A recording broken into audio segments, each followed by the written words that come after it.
Que aman a Dios, todas las cosas les ayudan a bien. Esto es, a los que conforme a su propósito son llamados. ¿Están escuchando? Y sabemos que a los que aman a Dios, todas las cosas les ayudan a bien.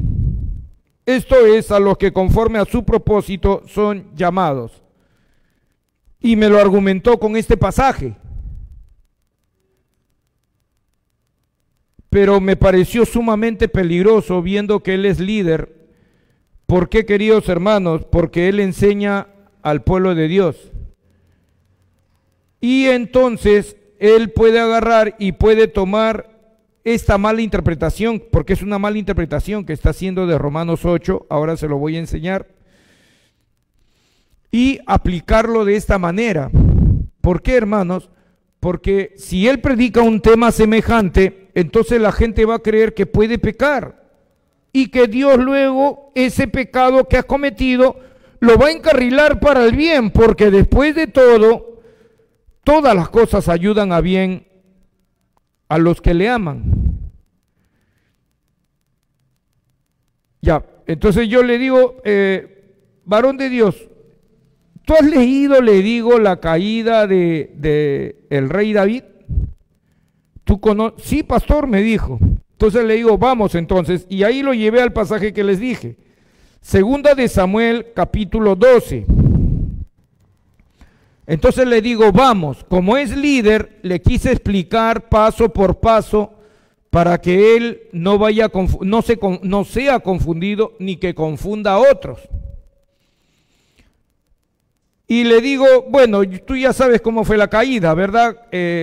David no salió a la guerra, se relajó, subió a la azotea, desde la azotea vio una mujer muy hermosa bañándose con sus doncellas y la codició, la llevó a su palacio y tuvo relaciones con ella.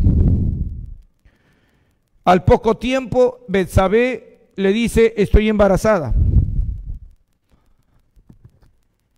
Y ella era casada con Urías de Eteo, un guerrero de Dios, uno que peleaba justamente por su Dios y por su rey. Y lo había traicionado de esa manera. Entonces, de ahí para adelante, hermanos, David entra en una etapa, hermano, que de verdad el término que han usado muchos es despreciable. ¿Por qué? Porque agarra y en dos ocasiones lo hace venir de la guerra a donde estaba Urías Eteo, marido de Betsabé, lo trata de embriagar con licor, hacerlo que se emborrache. ¿Con qué finalidad? Que se vaya a su casa, que tenga relaciones con su mujer. ¿Para qué, hermanos? Para que digan que el hijo no es de David, sino de Urías Eteo. ¿Qué pasó ahí? Muy bien, es lo que le he enseñado, adulterio con maldad. Pero estamos hablando del rey David. Y entonces, ¿qué sucede, queridos hermanos? Ustedes saben la historia. Urías Eteo demostró ser igual que el rey David cuando era joven, calibrado, un hombre lleno del Espíritu de Dios. Y no bajó a estar con su esposa, prefirió dormir junto con los otros soldados. ¿Por qué? Porque él decía, mi general, ¿verdad? Joab, en aquel tiempo, está allá durmiendo en tiendas, están peleando, y yo voy a bajar y voy a estar con mi mujer, voy a disfrutar de mi mujer. Le dijo, vive Jehová y vive tu alma, que yo no lo voy a hacer. Como no le quedó otra cosa a David que hacer, ¿qué hizo? Le mandó una carta. Hermano, de verdad, las cosas que pasaron, hermanos, ese día han sido terribles. Le envía la carta por las mismas manos de Urías Eteo. Y Urías Eteo va, le dice, el rey David te mandó, general, esta carta. Quiero que sepan, hermano, que entre Joab, el general del ejército, y David ya habían habido desavenencias. Ya habían habido conflictos, pero ¿saben qué? Joab nunca se rebeló. ¿Saben por qué? Porque él decía, él es el ungido de Jehová. Y entonces Joab abre la carta, ya Urías Eteo se había ido a instalar, abre la carta y lee, cuando recibas esta carta, pon a Urías Eteo donde sabe que están los hombres más fuertes de los amonitas y retroceden, déjanlo ahí para que muera. Ustedes saben lo que habrá pasado Joab, que había tenido ya varias fricciones con el rey David. ¿Qué le pasa al rey David? Hermanos, ese día, ustedes no entienden, tal vez, se rompieron muchas cosas en el corazón de muchas personas. Uno de ellos, Joab. Joab discrepaba con el rey David, pero ¿sabes qué? Nunca se atrevió a levantar una mano contra el rey porque él sabía, él es el ungido de Jehová. Dios lo escogió. Pero cuando leyó esa carta, algo se destrozó en él. Así como algo ya se estaba destrozando en los siervos de David en el palacio, que nosotros a veces no nos damos cuenta. Ellos se enteraron que él había tenido relaciones con esa mujer, que era casada. Y comenzó a romperse la imagen de santidad que tenía el rey frente a todos ellos. Cuando tú comienzas a entender lo que realmente pasó, hermano, de verdad, es desastroso, te duele a ti mismo lo que pasó. Y Joab agarra, bueno, él es el rey, no puedo contradecirlo, y lo puso a Urías Eteo, donde sabía que iban a estar los hombres más fuertes de los amonitas defendiendo el palacio, y comenzaron a tirar flechas y lo mataron a Urías Eteo. Le envía un mensajero al rey David diciéndole los avances de la guerra, y en un momento dado le dice, y Urías Eteo fue muerto. ¿Qué pasó en el corazón de David? No sabemos. Pero al poco tiempo, después que pasó el duelo, David agarra, queridos hermanos, y se lleva a Betsabé, la lleva a su palacio, se casa con ella y la convierte en su esposa. Eso fue lo que pasó. Ahora, ustedes saben la historia, ¿verdad? Viene un profeta, escuchen, 9 meses después, Dios agarra y le envía un profeta a Natán. ¿Por qué 9 meses después? Iba a nacer el niño. ¿Pero por qué 9 meses después?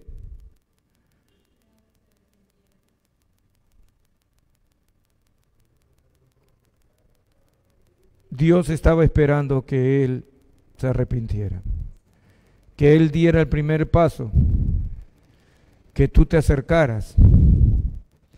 ¿Y qué pasa?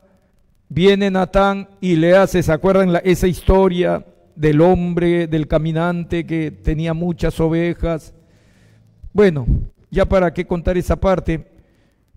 Y al final David, y de ahí quiero comenzar a leer con ustedes, le cuenta esa historia fantástica, ¿verdad? Y David se enciende en furor. Versículo 5, segunda de Samuel 12:5. Entonces se encendió el furor de David en gran manera contra aquel hombre y dijo a Natán, vive Jehová, escuchen, que el que tal hizo es digno de muerte. Él, como rey justo que era de parte de Dios, ¿qué hace? Juzga la acción. No, ese hombre debe morir, es un malvado. Y mira lo que dice después, en el 6, y debe pagar la cordera con 4 tantos porque hizo tal cosa y no tuvo misericordia. 7. Entonces dijo Natán a David, tú eres aquel hombre. Ustedes se ponen a pensar, tú eres el que has hecho eso, tú eres el abusivo. Y miren la palabra que le da ahí Natán a David. Así ha dicho Jehová, y escuchen, el que está, Natán le está dando el mensaje a David de parte de Jehová. No era mensaje de Natán, era así ha dicho Jehová, Dios de Israel. Versículo 7. Yo te ungí por rey sobre Israel y te libré de la mano de Saúl y te di la casa de tu señor y las mujeres de tu señor en tu seno. Además te di la casa de Israel y de Judá, y si esto fuere poco, te habría añadido mucho más. Mira el versículo 9, y eso le hice ver al joven. ¿Por qué tuviste en poco la palabra de Jehová, haciendo lo malo delante de sus ojos? Yo le digo, ¿tú crees que Dios va a permitir, va a hacer que David haga lo malo, tome en poco la palabra de Jehová? ¿Tú crees que Dios le va a agradar eso? Que Dios va a conducir su corazón. ¿Por qué? Porque lo que quiere, ¿qué cosa es? Lo que quiere es que después darle a Salomón. ¿Tú crees que Dios va a permitir que una persona tenga en poco su palabra? Bueno, me comencé a decir, no, bueno, no, pues no. Mira lo que sigue diciendo. A Urías Heteo heriste a espada y tomaste por mujer a su mujer, y a él lo mataste con la espada de los hijos de Amón. Acá viene lo fuerte y lo interesante. Hay dos puntos bien interesantes. 10. Por lo cual ahora no se apartará jamás de tu casa la espada. Y mira lo que dice, y eso también le hice ver, por cuanto me menospreciaste. Dios jamás va a inclinar el corazón de un hombre para que lo menosprecie. Y tomaste la mujer de Urías Heteo para que fuese tu mujer. Miren lo que está diciendo en el versículo 10. Ahora no se apartará jamás de tu casa la espada, por cuanto me menospreciaste. 1, tomaste en poco a Dios.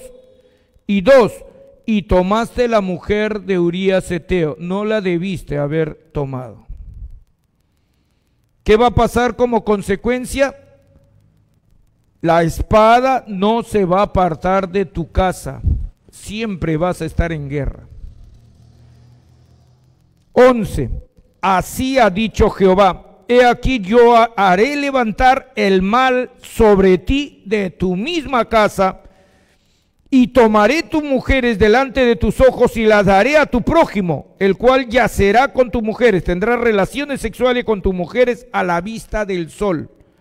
Porque tú lo hiciste en secreto, mas yo haré esto delante de todo Israel y a pleno sol. 13. Entonces dijo David a Natán, pequé contra Jehová. Y Natán dijo a David, también Jehová ha remitido tu pecado, te ha perdonado, no morirás. Y mira el 14, este es el otro punto que le hice ver. Mas por cuanto con este asunto hiciste blasfemar a los enemigos de Jehová, el hijo que te ha nacido ciertamente morirá. ¿Tú crees que Dios va a permitir que tú peques para obtener después un beneficio y va a dejar que los enemigos de Jehová blasfemen contra él? Cuando ya le estaba haciendo la tercera pregunta, ya no respondía, me decía, no creo que Dios haga eso. Y le tuve que hablar claro, así como les hablo a ustedes. Por favor, no le llames a tu deseo de pecar permiso de Dios. No le llamen nunca permiso de Dios para pecar, o que Dios permite que yo peque. ¿Para qué? ¿Para que venga un beneficio mayor después? Yo he escuchado, yo estuve en un ministerio, cuando un pastor sale, un pastor profeta, dos cosas, y agarra y en un momento de su mensaje predica y dice, yo acabo de caer en adulterio hace 4 meses, no 4 años, hace 4 meses, y ya le estaban dando púlpito. ¿Y saben qué cosa se atrevió a decir? Pero me alegro de haber caído. ¿Saben por qué? Porque ahora puedo hablar con mayor convicción a los que han pasado por adulterio.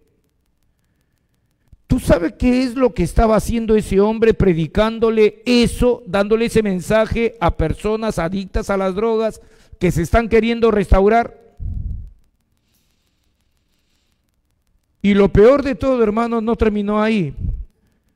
Más o menos 2 meses después, uno de los internos se me acerca y me dice, pastor, por favor, no sé qué hacer. ¿Qué pasa?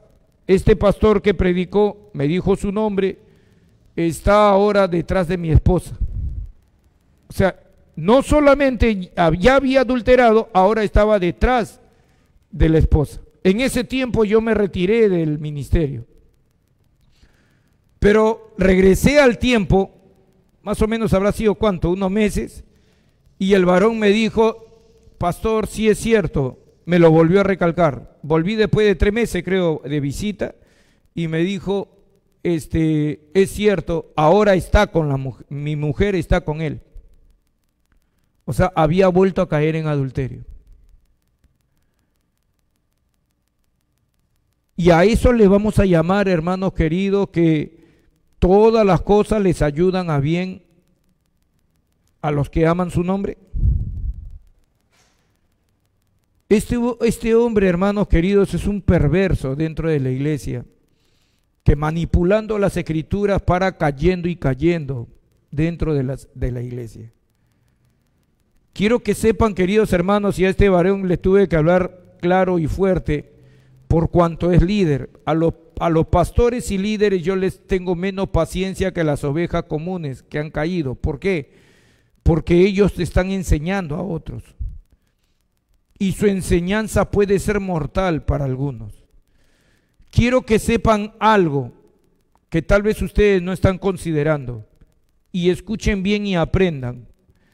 Si en estos 9 meses que Dios no le habló a David, escuchen bien, alguien hubiese atentado contra su vida, le tiraba un flechazo en el corazón y moría, hermano, lamento decirlo, el rey David, con todo y la unción que tenía, se hubiese ido al infierno. Y ese es el problema que están teniendo muchos. Que muchos agarran y planean su caída. Que muchos agarran, queridos hermanos, ¿saben qué? Y diciendo, no, Dios va a agarrar y va a hacer algo en mi camino. La cuestión es que después todo va a salir y Dios me va a restaurar. Yo estoy seguro que Dios me va a restaurar. Pero ¿saben qué, hermanos? Muchos han caído y han muerto. Y lamento decirlo, se han perdido por la eternidad. Porque a pesar de que muchos sigan diciendo que la salvación no se pierde, la Biblia está repleta de textos bíblicos, hermanos queridos, que siempre se nos exige permanecer en el camino del Señor hasta el final, en santidad. Incluso cuando habla de la predestinación, muchos han malinterpretado el texto y dicen, nosotros fuimos predestinados para ser salvos. Si ustedes leen los textos que hablan sobre la predestinación, fuimos predestinados, Efesios 1:3, para ser santos y sin mancha. Hermanos queridos, esta pregunta que me hicieron, ¿Dios permite la caída de David para que naciera Salomón y le construyera el templo a Jehová? ¿Es cierta? No, hermanos, no es cierto. No fue la voluntad de Dios, ni perfecta ni permitida, de que David cayera en pecado. Le presenté una segunda razón. Le digo, hermano, hay una segunda razón por la cual, ¿sabes qué? y tú no la estás viendo, por la cual Dios no va a permitir, no quiere, su voluntad perfecta es que tú no caigas en pecado, porque el que se va a hacer daño eres tú. ¿Y cuál es? Me dijo pastor, daños colaterales, es la segunda razón.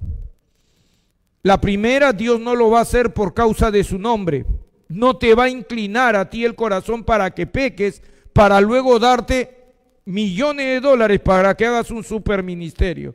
No, no lo va a hacer Dios así. Pero la segunda razón es daños colaterales. El rey Salomón, el rey David pecó contra Dios cayendo cayendo con Betsabé. Y él, cuando es reprendido por Natán, le dice, y tiene que pagar 4 veces, ¿verdad? Eso por si acaso está establecido por la ley. David no se estaba saliendo de la ley, ¿ya?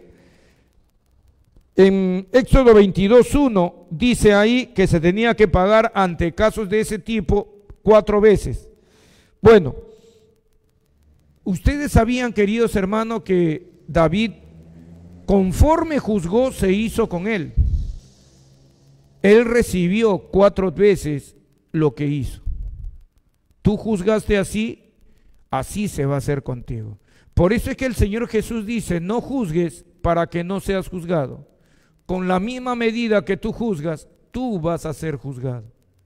Pero ya les expliqué ese texto la otra vez, ¿verdad? 4 cosas le aconteció al rey David debido al juicio que él dio. Ese hombre debe pagar 4 veces lo que hizo. Y Dios en el cielo dijo, 4 veces van a ser David. 1. El ultraje contra Tamar. Tamar fue violada por su medio hermano Amnón. Segunda de Samuel, capítulo 13, versículo 1 al 19. Solamente los voy a mencionar, ¿sí? Y hermanos, aquí hay algo bien grave. Se dieron cuenta que la primera paga que hizo David por lo que le hizo a Betsabé y a Urías Eteo, ¿se han dado cuenta que fue una violación? Yo enseño claramente, hermanos, esto. Todo parece ser que Dios, escuchen bien por favor, Dios consideró lo que pasó entre David y Betsabé una violación sexual. Me han dicho, pastor, ¿y cómo lo sabe? Y a este varón también le dije, porque la primera paga de lo que hizo, el primer daño colateral, ¿cuál fue? Su hija violada. Y hay 2 en la lista de 4 cosas que le iba a pasar a David, hay 2 que tienen que ver con violaciones. ¿Sabían ustedes eso? El ultraje contra Tamar, ya les dije, segunda de Samuel 13, versículo 1 al 19. La segunda, venganza de Absalón. Absalón era hermano de Tamar, una joven atractiva, jovencita, que vestía vestido de colores, es ultrajada por su medio hermano. Absalón agarra en venganza, 2 años después mata al hermano violador, a Amnón, a su medio hermano. Lo mata. ¿Dónde está esto? Segunda de Samuel, capítulo 13, versículos 20 al 31. Segunda de Samuel, capítulo 13, versículos 20 al 31. 3. Tercer azote que recibió David por su pecado. Absalón se subleva contra David. Y hermanos, ¿saben qué? Yo creo que este fue uno de los más fuertes también que recibió David, por cuanto Absalón nunca le había llamado la atención cuando era pequeño, nunca lo había corregido, porque era hermoso, era atractivo, era lindo su hijo, y nunca le llamó la atención. Y saber que cuando son adultos, su propio hijo iba a traicionar. Los azotes que recibió como daño colateral por haber estado con la mujer de Urías Eteo fueron terribles, hermanos. Esto se encuentra, Absalón se subleva contra David, segunda de Samuel capítulo 15, versículo 1 al 37. Segunda de Samuel capítulo 15, versículo 1 al 37. Y la tercera, las concubinas del rey yacieron, o sea, tuvieron relaciones sexuales con Absalón. Y ten por seguro, queridos hermanos, que ellas no estaban complacidas con esa relación sexual. Eran concubinas, esposas secundarias de el rey David. Y Absalón tuvo relaciones con todas ellas. Es decir, un segundo caso de violación sexual. Y este segundo caso, hermano, ¿sabe qué? Fue terrible, porque en el techo en uno de los techos del palacio le pusieron una cama donde todo el pueblo podía ver lo que estaba pasando, y Absalón comenzó a tener una por una relaciones sexuales con las concubinas del rey.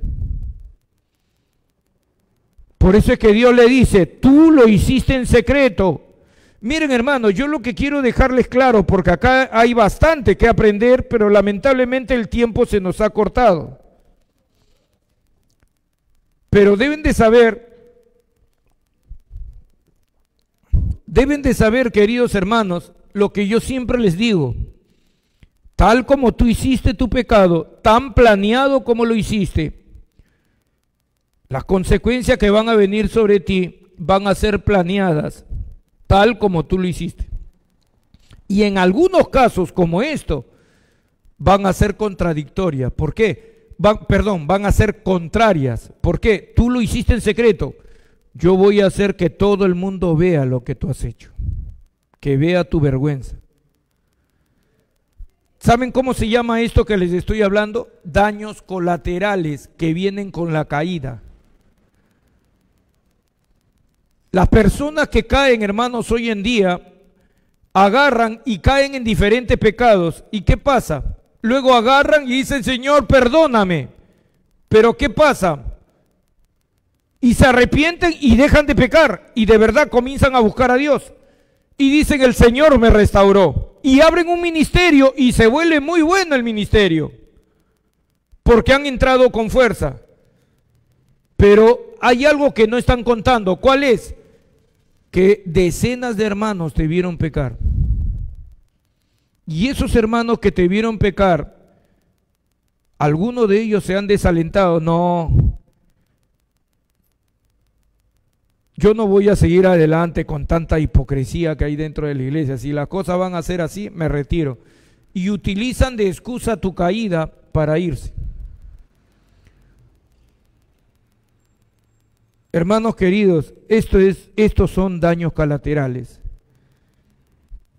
Tú te reconcilias con Dios, pero el mal testimonio ya quedó. El mal testimonio es visto por muchos. Y entonces ahí queda un daño colateral con el cual no contabas. ¿Y qué pasa, pastor, con aquellos que se pierden por culpa tuya? Si alguno de ellos se aparta y muere, ¿qué va a pasar con ellos? Se perdieron. Como dice en el libro de Ezequiel, se perdieron por causa de su pecado, pero su sangre la voy a demandar de tu mano. Y ahí es, hermanos, ¿saben qué? Donde comienzan a suceder cosas, el tema, y acá empalmamos con el tema de maldiciones generacionales. Por supuesto, ¿verdad? Hay muchos pastores en internet que dicen que no existen las maldiciones generacionales.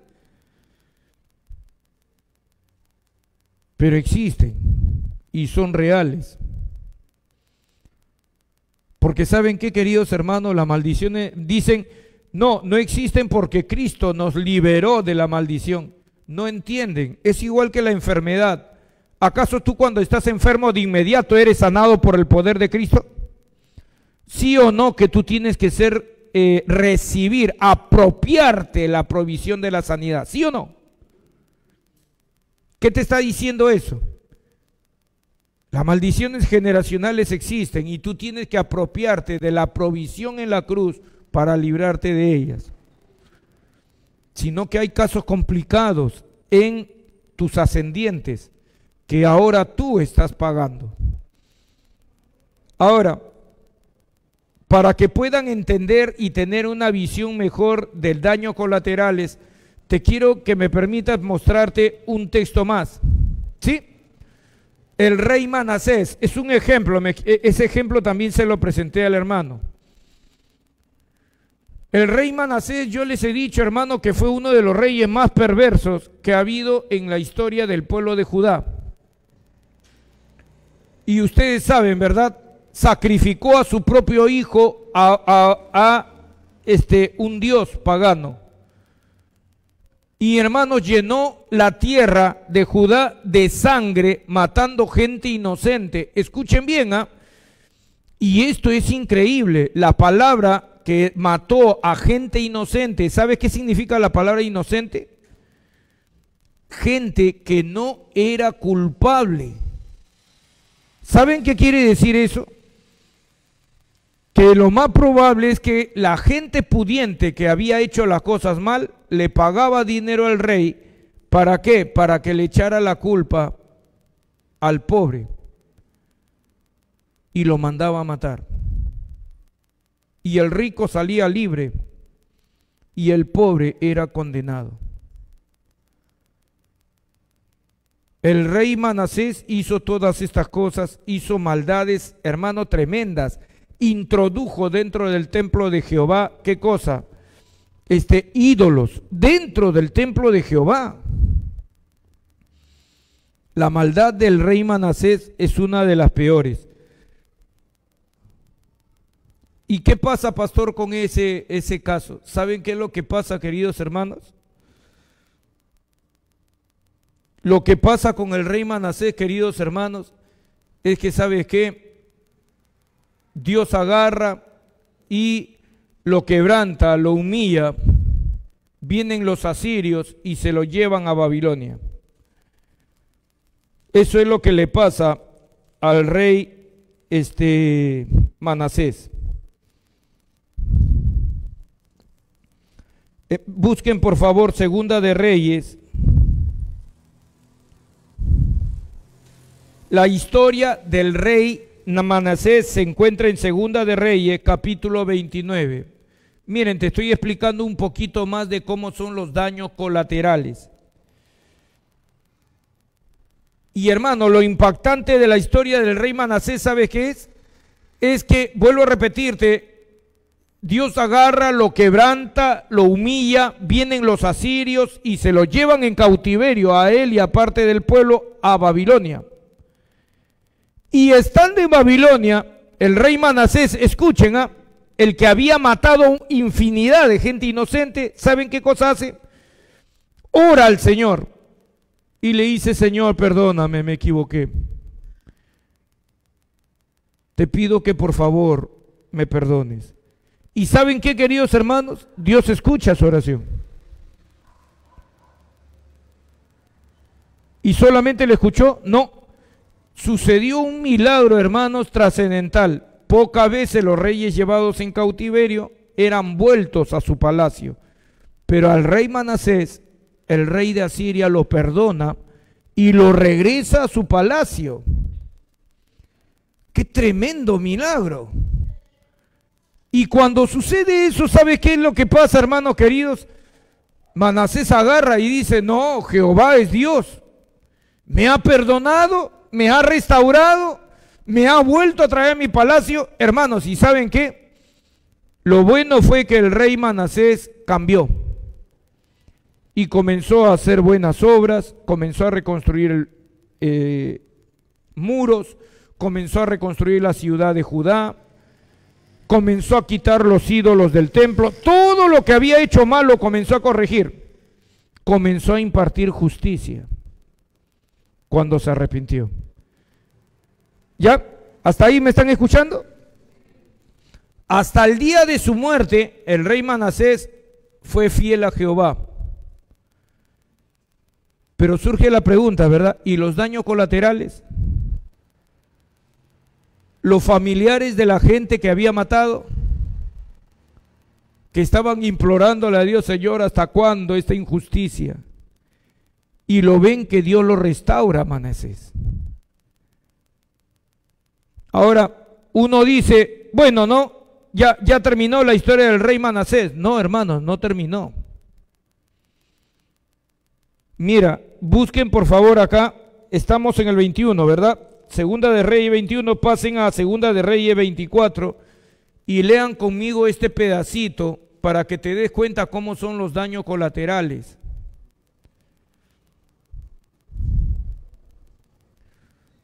Segunda de Reyes, capítulo 24, versículo 1, vamos a leer hasta el versículo 4. Mira lo que dice, hermano, léelo despacito y trata de alimentarte con la palabra del Señor. En su tiempo subió en campaña Nabucodonosor. Recuerden, el rey Manasés ya murió en Dios, así que muere y se va con el Señor a su presencia, después de haber hecho tantas maldades. Pero mira, ya estamos aquí, algunos periodos después, y dice, en su tiempo subió en campaña Nabucodonosor, rey de Babilonia, Joacim vino a ser su siervo por 3 años, o sea que Babilonia conquistó Judá, pero hizo pacto con Joacim, ¿correcto? Pero luego volvió y se rebeló contra él, o sea, Joacim, hermanos, de verdad hizo una tremenda necedad, no respetó el pacto y se rebela contra el rey Nabucodonosor. 2. Pero Jehová, escuchen bien, envió contra Joacim tropas de caldeos, tropas de sirios, tropas de moabitas y tropas de amonitas. ¿Por qué tantos enemigos, pastor? ¿Qué? ¿Dios no tiene misericordia de su pueblo? Miren lo que dice, los cuales envió contra Judá para que la destruyesen, conforme a la palabra de Jehová que había hablado por sus siervos los profetas. Pastor, ¿y por qué tanta ira de Jehová? Es la pregunta, ¿verdad? Mira cuántos enemigos, tropas de caldeos, de sirios, moabitas, amonitas. Lo estaban haciendo, hermano, lo estaban destrozando a Judá. Y mira el versículo 3, te dice la causa. Ciertamente vino esto contra Judá por mandato de Jehová, para quitarla de su presencia, escuchen, por los pecados de Manasés y por todo lo que él hizo. Asimismo, por la sangre inocente que derramó. ¿No les he enseñado, hermanos? No les he enseñado, todo se paga, queridos hermanos. Asimismo, por la sangre inocente que derramó, pues llenó a Jerusalén de sangre inocente. Jehová, por tanto, no quiso perdonar. Ese tema, ¿sabe cómo se llama? Daños colaterales. Sí, mira, Manasés ya se había ido con el Señor, se había salvado. ¿Quiénes estaban pagando las consecuencias? Sus descendientes, el pueblo que él había ministrado. Los pecados que nosotros hacemos, hermano, ¿tú crees que no son tomados en cuenta? Que vengo a Cristo, borrón y cuenta nueva. No existe tal cosa. La maldad que has hecho, vas a tenerla que pagar. Pastor, ¿y por qué entonces necesitamos a Cristo para reconciliarnos con Dios? Muchos creen que dicen, no, pero en Cristo todos tus pecados te son perdonados en el cielo. En el libro de Hebreos te enseña que en el cielo tus pecados te son perdonados. Pero aquí en la tierra, hermanos, siempre recuerden esta palabra que les repito hasta el cansancio y se la voy a seguir repitiendo. Aquí en la tierra hay gente que tú has tocado, que tú has lastimado, que tú has dañado, pero hay gente también que te lastimaron. Y aquí en la tierra tú tienes que arreglar cuenta con esas personas.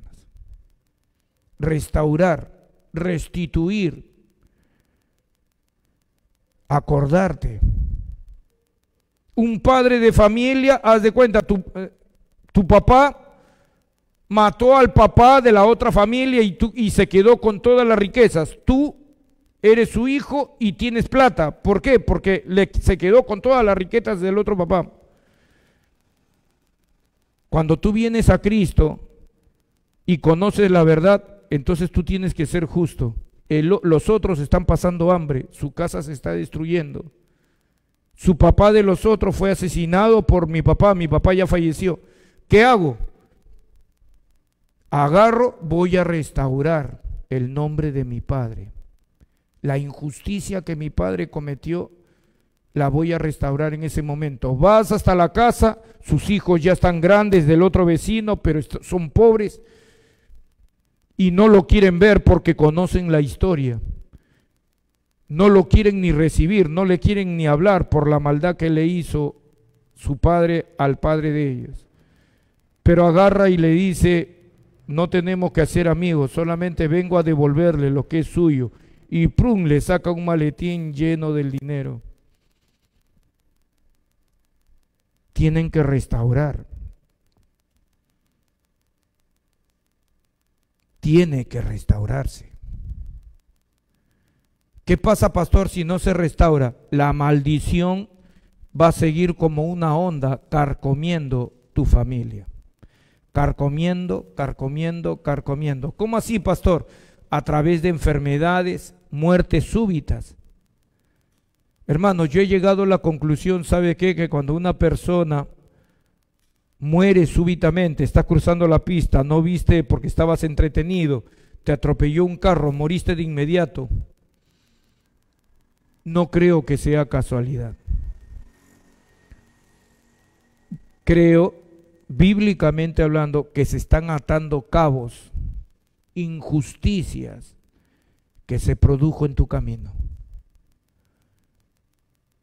Y tal vez fueron de tus ascendientes y tú lo estás pagando. Se cortó el tiempo. Ya se acabó el tiempo, tenemos que parar, porque de aquí tendríamos que entrar al caso de la viuda de Sarepta de Sidón, para poder entender por qué es tan importante venir a Cristo. Porque la viuda Sarepta de Sidón le cayó juicio por sus pecados de ella en su juventud, y muere su esposo primero, ella no se da cuenta, porque lo que más amaba no era su esposo, era su hijo. Y luego pasa el tiempo y el juicio sigue carcomiendo y prum, toca a su hijo y muere. Y cuando muere, ¿qué dice? Estaba ahí Elías en su casa, le dice, has venido a hacerme recordar los pecados. ¿De dónde? De ayer. De mi juventud. Si esta mujer había recibido a Elías, quiere decir que había cambiado, había sido transformada por el poder de Dios. Y no era judía. Increíble. Había conocido al Dios verdadero y había sido transformada. ¿Por qué es bueno conocer a Cristo, tu Señor, como Señor y Salvador? Porque ella fue al profeta y le dijo, y el profeta oró por su hijo y lo resucitó. ¿Se dieron cuenta? Siervos de Dios, este joven cuando lo dejé se fue turbado, porque creo que él ya estaba incurriendo en falta, había hecho ciertas cosas y estaba cayendo en pecado, y él pensaba que no, igualito como dice Romanos 8:28, Dios permite que todas las cosas ayudan a un bien. Permítame un texto más, ¿me permiten? Romanos 8:28, corran rápido. En Romanos 8:28 le hice ver un detalle importante. Le enseñé algo que le va a valer mucho si quiere conocer la verdad. Y le digo, ¿sabías tú que este texto no está incluyendo el pecado? Y sabemos que a los que aman a Dios, todas las cosas les ayudan a bien. No se está refiriendo por si acaso a que si tú pecas, pero como tú amas a Dios, todas las cosas te van a salir bien después de todo. Claro, no de inmediato, mucho después. No, no está hablando de pecado. Y este varón agarra, ya estaba cansado ya de que le estaba dando bastante conocimiento, ¿Y qué sucede? Agarra y me dice, ¿y cómo sabes tú que no está hablando de pecado? Porque el mismo pasaje te lo dice. Y se los voy a dar para que ustedes lo tengan presente. ¿Cuál pasaje, pastor? Miren el 35. Cuando está hablando en el 28, y sabemos que a los que aman a Dios, todas las cosas les ayudan a bien, no está hablando de pecado. Que si tú pecas, ese pecado te va a salir para bien más adelante. No está hablando de pecado. Mira el 35. ¿Quién nos separará del amor de Cristo? Y mira la lista. Si encuentras ahí la palabra pecado, es porque está incluido el pecado. Pero mira la palabra que usa: tribulación, o angustia, o persecución, o hambre, o desnudez, o peligro, o espada. ¿Está incluido el pecado? No, pues. Ahora, otro más, el 38 y el 39, otra lista. Si tú encuentras ahí la palabra pecado, entonces quiere decir que el versículo 28 incluye el pecado. Miren lo que dice: por lo cual estoy seguro de que ni la muerte, ni la vida, ni ángeles, ni principados, ni potestades, se está refiriendo al reino de Satanás, ni lo presente, ni lo porvenir, ni lo alto, ni lo profundo, ni ninguna otra cosa creada nos podrá separar del amor de Dios que es en Cristo Jesús, Señor nuestro. ¿Te está hablando de pecado? Romanos 8:28 no está hablando, hermanos, de pecado. Está hablando de tribulaciones que vas a sufrir porque eres hijo de Dios. Ese día ese varón, hermano, se fue de verdad turbado hasta decir basta, porque se estaba saliendo con la suya. Y se fue asustado. Y lo dejé que se vaya asustado. ¿Sí? ¿Cómo? A ver, que alguien me diga, ¿cómo saben ustedes que Dios lo ama? Pero no me buscó, nos encontramos. Con mucha más razón.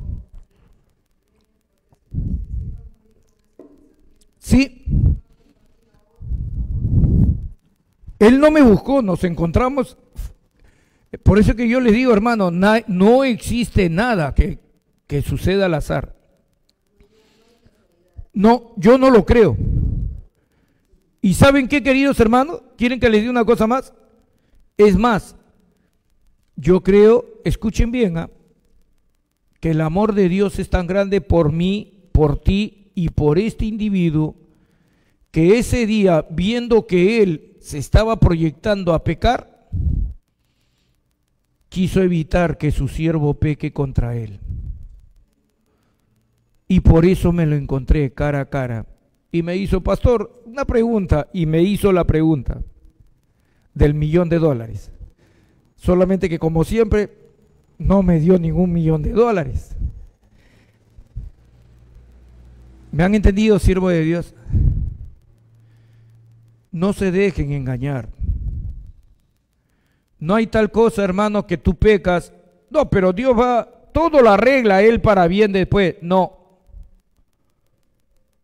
Si un día tú recibes la bendición de Dios, que sea porque vives en santidad. Y hermanos queridos, si no recibes ninguna bendición y llegaste ancianito y nunca recibiste ninguna bendición, tienes la mayor bendición de todas, que cuando cierres tus ojos te vas a ir con tu Señor. Tienes vida eterna. Y lo que no te reconocieron acá, te lo van a reconocer allá con creces. ¿Me han entendido? Sean prudentes, siervos de Dios, en su camino. No te dejes engañar. El otro día el pastor José nos estaba enseñando un video en que una pareja dice que habían caído en adulterio y después se han casado, han caído en adulterio, y luego han abierto un ministerio para ayudar a la pareja que están en adulterio, y el Señor nos está bendiciendo y nos está prosperando y es tremendo, estamos restaurando muchos matrimonios.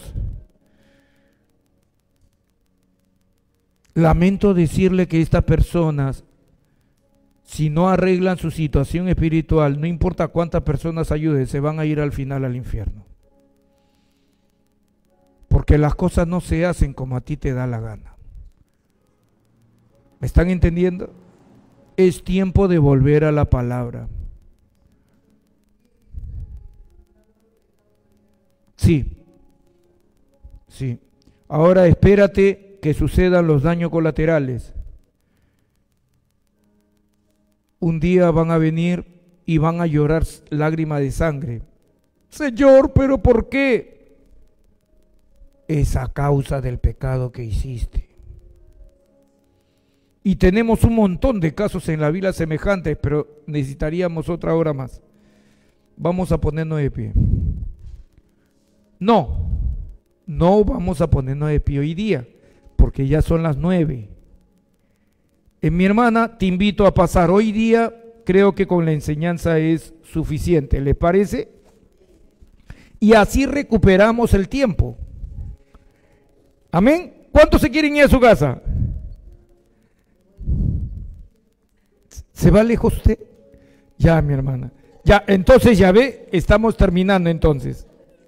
Lo bendigo, queridos hermanos. Gracias, mi hermana Tefi.